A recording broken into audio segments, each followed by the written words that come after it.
नमस्कार, ये आकाशवाणी शिमला है। अब आप राकेश शर्मा से कोविड-19 पर विशेष समाचार सुनिए। देश कोविड टीकाकरण अभियान के अंतर्गत 150 करोड़ टीके लगाने की दिशा में निरंतर आगे बढ़ रहा है। कोरोना वायरस का नया वेरिएंट मिलने से चिंताएं बढ़ी हैं। इसे देखते हुए श्रोताओं से हमारी अपील है कि यथाशीघ्र दोनों टीके लगवाएं और अन्य लोगों को भी टीके लगवाने के लिए प्रेरित करें। कृपया इन 3 सरल उपायों का पालन करें। मास्क लगाएं, 2 गज की सुरक्षित दूरी बनाए रखें और हाथ व चेहरा साफ रखें। कोविड से संबंधित किसी भी जानकारी और मार्गदर्शन के लिए राष्ट्रीय हेल्पलाइन नंबर 011-2397-8046 और 1075 पर संपर्क करें। प्रधानमंत्री नरेंद्र मोदी ने लोगों से अपील की है कि वे कोविड और ओमिक्रॉन के खिलाफ लड़ाई में किसी तरह की कोताही न बरतें। आकाशवाणी से मन की बात कार्यक्रम में आज नरेंद्र मोदी ने कहा कि वैज्ञानिक नए वेरिएंट ओमिक्रॉन का अध्ययन कर रहे हैं और हर रोज नए आंकड़े सामने आ रहे हैं। उन्होंने ऐसी स्थिति में नए वेरिएंट से संघर्ष में देश के लोगों की स्वजागरूकता और स्व अनुशासन की शक्ति का महत्व उजागर किया। उन्होंने लोगों से आह्वान किया कि वे जिम्मेदारी की इस भावना के साथ 2022 में प्रवेश करें। प्रधानमंत्री ने कहा कि प्रत्येक व्यक्ति के प्रयासों की बदौलत ही हम इस महामारी पर काबू पाने में सफल रहे हैं। उन्होंने कहा कि विश्व के अन्य देशों से तुलना करने पर हमें भारत के टीकाकरण के आंकड़ों पर गर्व होता है। प्रधानमंत्री ने कहा कि 140 करोड़ वैक्सीन डोज देना प्रत्येक भारतीय की उपलब्धि है। उन्होंने कहा कि ये इस बात का प्रमाण है कि देश की प्रणाली, विज्ञान और वैज्ञानिकों पर प्रत्येक भारतीय को भरोसा है।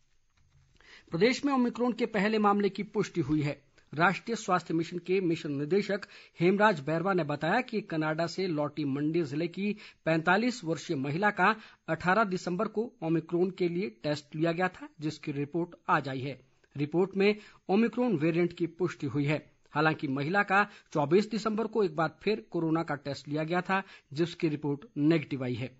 ये महिला मंडी जिला में अपने घर में होम आइसोलेशन में रह रही हैं और इन्हें कोरोना की दोनों डोज लगी है। प्रधानमंत्री नरेंद्र मोदी ने 15 से 18 वर्ष के बच्चों का कोविड टीकाकरण अगले महीने की 3 तारीख से शुरू किए जाने की घोषणा की है।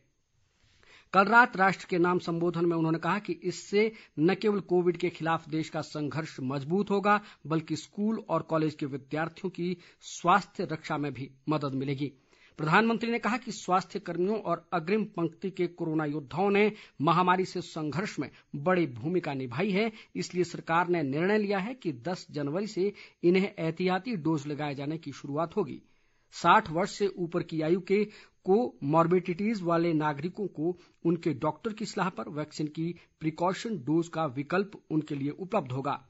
ये कार्य 10 जनवरी से आरंभ होगा।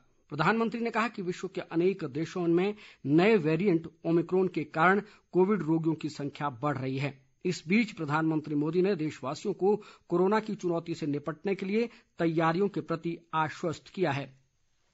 उन्होंने कहा कि आज देश के पास 18 लाख आइसोलेशन बेड्स हैं। उन्होंने कहा कि देश में 5 लाख ऑक्सीजन सपोर्टेड बेड्स हैं, 1,40,000 आईसीयू बेड्स हैं।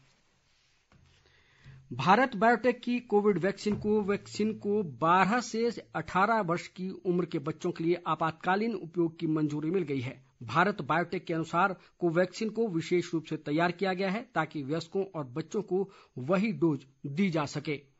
कोवैक्सीन ने मूल वेरिएंट और बाद के वेरिएंट के लिए वयस्कों में सुरक्षा और असर की दृष्टि से एक प्रमाणित रिकॉर्ड स्थापित किया है।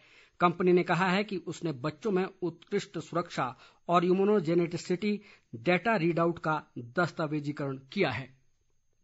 कंपनी ने स्वास्थ्य मंत्रालय, नीति आयोग, औषधि महानियंत्रक और राष्ट्रीय रोग प्रतिरक्षी तकनीकी परामर्श समूह का डेटा समीक्षा और अनुमोदन प्रक्रिया के लिए आभार व्यक्त किया है।